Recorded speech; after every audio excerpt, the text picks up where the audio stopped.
വിനോദസഞ്ചാര കേന്ദ്രങ്ങളിൽ പ്രധാനമായ പൊന്മുടിയിലാണ് ഞാനിപ്പോൾ ഉള്ളത്.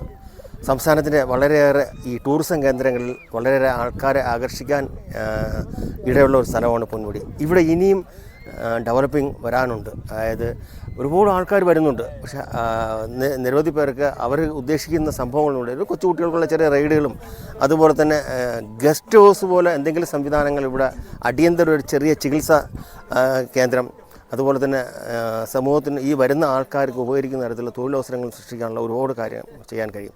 തീർച്ചയായിട്ടും അത്തരത്തിൽ കാലാനുസൃതമായി വരുന്ന സർക്കാരുകൾ ആരെങ്കിലും വളരെയധികം ഊർജിതം നൽകി ഇതിന് ഈ പൊന്മുടിയെ ഒന്ന് നവീകരിക്കാമെന്നുണ്ട്. തീർച്ചയായിട്ടും വരും തലമുറയ്ക്ക് തൊഴിലവസരങ്ങൾ അതുപോലെ തന്നെ നിരവധി രാജ്യങ്ങളിലുള്ള ആൾക്കാരെ ആകർഷിക്കാനിടയാവും. അത് വീണ്ടും വീണ്ടും തൊഴിലവസരങ്ങൾ ഉണ്ടാവാനുള്ളൊരു ഒരു സംസ്ഥാനത്തൊരു മുതൽക്കൂട്ട് തന്നെ ആവും സാമ്പത്തികമായിട്ടും. തീർച്ചയായിട്ടും ഈ വീഡിയോ കാണുന്നവർ ഷെയർ ചെയ്യണം, പരമാവധി സർക്കാരിൻ്റെ ശ്രദ്ധയിൽ കൊണ്ടുവരണം.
ചായ പറയട്ടോ.